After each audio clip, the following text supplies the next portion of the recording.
que nós vamos fazer agora? E aí, A gente vai fazer após o R4, né? A gente vai direto montar um consultório. Então, a gente tinha uma pauta, né? Para a gente conversar aqui. A gente ia falar sobre montar ou não um consultório. A gente vai abrir uma firma, um PJ. Vamos eu continuar trabalho em algum lugar, eu continuo meus plantões. Os plantões, hoje em dia, eu falando com os residentes, eu tenho visto... Tem que fazer plantão. Que... Porque senão a gente não tem dinheiro para sobreviver. Exatamente. E eles estão pagando muito bem. Alguns muito mal. Mas o que eu vejo é que, diferente da minha época, esses plantões, se um residente, terminando a residência, optar por só dar atendimento em plantões, ele sobrevive muito bem. Muito bem. Né? O problema é que a escolha talvez não seja tão boa. Ele compromete o futuro dele. Porque ninguém vive de plantão para sempre. Exatamente. Todo mundo cansa uma hora. E ele compromete porque ele se desatualiza, ele não convive com a necessidade do aprimoramento, né? E talvez seja esse um dos motivos que muitos querem fazer uma atividade acadêmica para se manter atualizado, mas hoje não há absolutamente nenhuma necessidade. Muita gente não sabe nem como funciona ainda, tá na residência, não sabe e tem medo, tá? Porque às vezes são assuntos que não são conversados. O que é um convênio, o que é um particular, sabe o que é, mas como faz um reembolso? Não é assunto do momento. Tá, quanto custa tal coisa? E se custa tanto, eu posso botar quanto para do meu valor de trabalho? Isso tudo a gente não tem. Isso tudo, eu fiquei 2 meses acompanhando você por fora para eu tentar entender como que tudo funcionava. Perguntando para enfermeira, para todo mundo que trabalha ali, para eu entender como que... em que momento que eu mando que eu falo de valor com a paciente. Então, tudo isso é muito difícil da gente sair da residência e falar sobre. Você está colocando a questão dinheiro na nossa conversa. O que você faz? Exatamente. Aí o que faremos? O que você fez?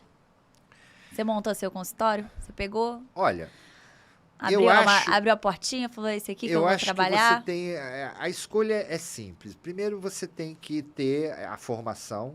Eu acho que é indispensável uma formação de pós-graduação, obviamente, para você ter o título. Hoje é um pré-requisito para você atender e montar o seu consultório. Você tem que ter o título de especialista. Né? O que você faria hoje? Acredito que uma pós-graduação, determinada área específica da do conhecimento da ginecologia seria interessante, porque todas, e eu digo aqui com muita certeza, todas as residências aqui no Rio de Janeiro têm as suas deficiências. Todas. Seja em qualquer um dos hospitais. Né? Tem uma que é mais forte na maternidade, tem uma que é mais forte na colposcopia. Então, é aí que talvez um curso de pós-graduação te complemente, principalmente naquela área de atuação que você já vislumbrou. Né? A gente não dá para ficar arriscando muitas coisas. Vou fazer isso, vou fazer aquilo. Isso é muito importante para o residente, quando está escolhendo a sua residência, o seu hospital, saber mais ou menos o que você tem de paixão ali no coraçãozinho. Já escolher uma universidade que tenha tudo que você, assim, de mais forte, né? Gosto muito de maternidade, vou para tal maternidade. Para tal residência. Gosto muito de colposcopia, vai para tal residência. Gosto muito de vídeo, tem uma residência que é mais forte nisso. Então, isso é muito bom para o residente. Não vai eu quero ir na melhor do Rio de Janeiro. Não. A melhor do Rio de Janeiro, às vezes, tem uma deficiência naquilo que você mais quer. Então, vai naquela que você mais quer, e vai na residência que tem aquilo mais forte. Bom, você me perguntou o que fazer e o que eu fiz, né? Eu me lembro muito bem que, na época, eu fiz meu internato, residência e toda a minha pós-graduação, sensu lato, estrito, tudo na UFRJ no mesmo hospital, né? Sempre no mesmo hospital. E alguns vão ser assim, né? Não precisa ser necessariamente no mesmo hospital, você pode fazer isso tudo. Mas o que eu notei, assim que eu estava terminando a minha residência, é que eu realmente vivia a vida do hospital. O meu compromisso com o cliente, ele estava abonado, ele estava validado pelo hospital. A responsabilidade do cliente começa quando você começa a treinar fora do hospital. Quando você tem seu próprio É aí paciente. que você aprende, é aí que você trava, é aí que você descobre. Eu descubro uma nova realidade, vou pensar numa nova especialidade, ou melhor, numa nova área de atuação. Então, eu me lembro bem que na época eu fui para um ambulatório, esse ambulatório chamava Ambulatório da Praia do Pinto, tá?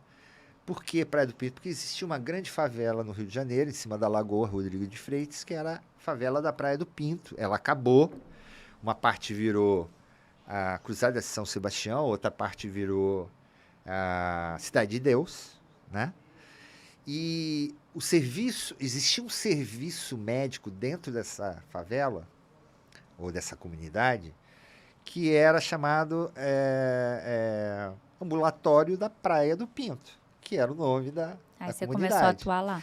E eles, quando acabou essa comunidade foi dividida, esse ambulatório foi colocado num lugar ali no Jardim Botânico. E ele atendia pessoas simples, com uma consulta simbólica, onde essa cliente pagava. Mas a estrutura de atendimento era da melhor possível. Uma sala de ginecologia montada, completa, com um colposcópio, com todo o instrumental, onde você podia fazer um bom preventivo, você podia fazer uma prescrição contraceptiva, Então, você uma começou orientação. ali uma... E ali, além do que, as pacientes tinham direito à medicação grátis, porque os laboratórios forneciam a farmácia desse ambulatório. Ali me deu a cancha para atendimento, porque eu não estava mais sobre o chapéu do hospital. Então Era é bom eu você que tinha que aprender. Eu tinha que aprender qual era o meu script para descobrir uma síndrome de ovário policístico, para descobrir uma doença inflamatória. Como é que eu lidava com isso? Como é que eu tinha que fazer? Qual eram os remédios que eu tinha que passar? Eu queria saber a resposta. No hospital você não vivencia isso. Por mais que você viva dentro do hospital.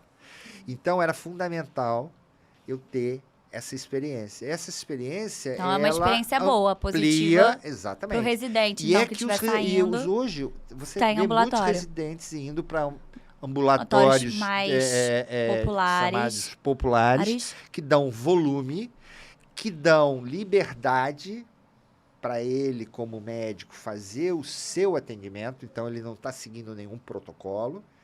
É o que ele aprendeu, né?